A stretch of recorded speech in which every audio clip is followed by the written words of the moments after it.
People will see your mood, your energy, and see how you feel. I guarantee you will be happier and feel better about yourself if you practice and consistently do one of these habits. I didn't know how to take care of myself. I kind of just went with the flow. Oftentimes that's what we do, but once I started implementing these habits, that's when I noticed that I'm way happier and I'm in a way better mood than before. Your happiness, your enthusiasm, and your vibe will reflect on others, and they will give you back more positive reactions. These are the habits that will improve your mood and your happiness levels. Get in the habit of sleeping 7 to 8 hours a day. I know you've heard of this, but let's be real for a second here. How often do you sleep properly? For most people, it's definitely less than what they need. I used to sleep a solid 6 hours or less because I valued my entertainment over my sleep. Now that has changed to feeling like I don't have enough time, but I still get my 7 hours of sleep because of the huge number of benefits.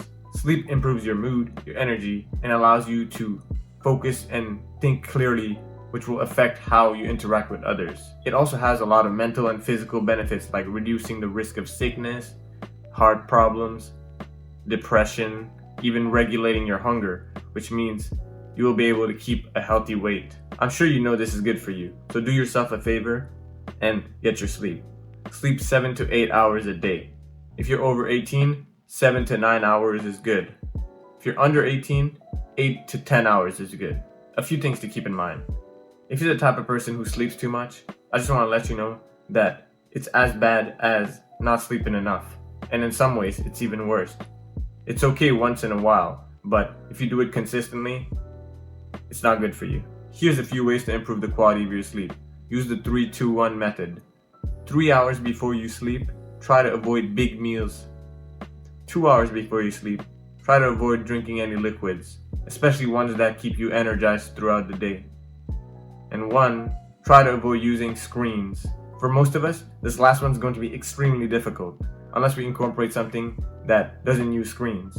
I'm going to talk about a habit that will help you relax and sleep easier later in the video. Try to keep the temperature of the room at around 18 degrees.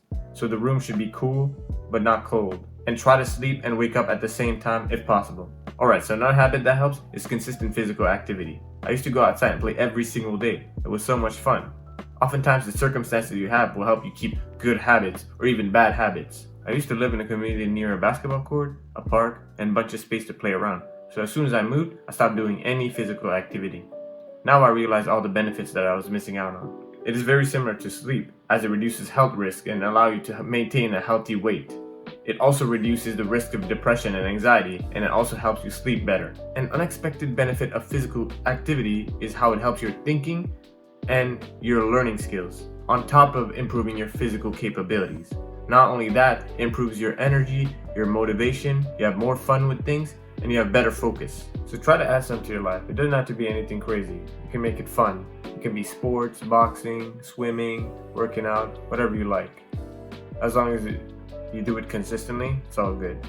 Try to get at least 150 minutes of exercise a week, or 75 minutes if it's high intensity exercise. You can chop this up in blocks of 30 minutes 5 days a week, or 15 minutes 5 days a week if it's high intensity exercise. Whatever works for you. So this next one is something that you might not think of when you think of happiness, but it does matter, and that is kindness. So when I'm kind to someone, I don't really think anything special of it because it's just part of my character. Anything simple from cleaning my brother's plate to being kind and understanding to customers can make a difference. This has been seen in many studies. In one study, they make people keep track of their acts of kindness and compare it to a control group that keep doing as they usually do. And what they see is that just keeping track of what acts of kindness you do and reporting it made a difference. So even just thinking about your acts of kindness can make a difference in your happiness. Another study checks if adding acts of kindness into your life increase your happiness. So in this study, there were 3 groups. One that did 5 acts of kindness in one day, another that did 5 acts of kindness in 5 separate days, and a control group. Here we can see that doing 5 acts of kindness in one day is the most effective, as doing them all in one day makes it more memorable. But doing acts of kindness on a different day is still better than doing nothing. Let's say I give you $5. Would you be happier spending it on yourself or spending it on someone else? You probably think it's better spending it on yourself, but in reality, you will be happier if you spend it on someone else. This is a place where we think we know how to be happier, but we really don't. I talk about why we tend to miswant things in my previous video. So reflect on your acts of kindness and do more of them, especially ones that are memorable and in quick succession. If you're going to spend money on someone else, you will be happier when you can see the effects of your actions. For example, you use $5 to buy your friend some food and you see them enjoying it.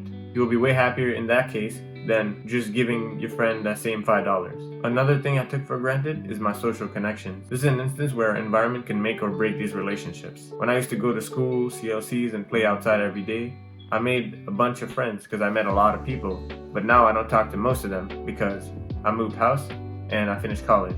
Even though I have new friends at work, I know that if I stopped working right now, I would probably not talk to a single one of them. This is because these relationships never went past work, mixed with the fact that I already use social media other than YouTube to connect with them. Even with the friendships I have right now, most of them only exist because they took the time to make events and hang out together. This is something that I'm really grateful for because I'm still not the type of person who goes out of my way to reach out to my friends and plan events. People with close relationships are healthier. Very happy people tend to have more and better social relationships with their close friends. They also have stronger family and romantic relationships. They spend more time with their friends, their loved ones, while spending less time alone compared to very unhappy people. Social connections are even more powerful than you think. Even just talking to a stranger in the bus gives you and the stranger a happiness boost. A misconception we have is that we believe that being in solitude is best, but it's simply wrong. Have you heard of how food tastes better when you eat it with someone else? This is another benefit of social connection. This even works with a complete stranger. Let's say you eat a chocolate bar and there's someone sitting right next to you watching art. You will enjoy that same chocolate bar even more if that stranger is also enjoying the same chocolate bar. Being with others makes good experience even better. So actually try to get friends, keep your relationships, talk to them truthfully, plan and do fun activities with them, support them, and make sure you enjoy the part of life that you get to spend with them. The last habit that will make you happier is meditation. To be honest, when I heard of this, I couldn't be bothered. It seems like a hassle to go out of my way to just reduce my stress levels and make me focus on the present, especially when I'm not the type of person who really gets stressed. But there's much more to meditation. It reduces your negative emotions, increases your patience and tolerance, and it even improves your sleep quality. There's a lot more benefits to meditation, but here's something you probably don't know about it. Meditation allows you to focus on the present, which means it reduces mind wandering. Mind wandering happens often, and it has a negative impact on happiness. When you think about neutral or negative things like what's going to be the food tonight, or why am I so bad at school, it makes you less happy. Even when you think about something positive, it just makes you as happy as not mind wandering. And what is meditation? It's the art of focusing on one point while turning away from distracting thoughts. So basically, you practice how to mind wander less. So how does one meditate? There are multiple ways to meditate, but I'll show you a simple one. So sit in a quiet place where you can relax. Then close your eyes and focus on your breathing. Eventually you will get distracting thoughts. When you notice them, just let them go and bring your focus back to the breathing. So this is how the cycle works. You focus on your breathing, a distraction will show up eventually, you notice the distraction, and you bring your focus back to breathing. Don't get frustrated if you get distracting thoughts, because that's how you get to practice. Most people's attention span is terrible because of social media and how fast and condensed the content they watch is. So start meditating. If you know you're not going to be consistent, start small.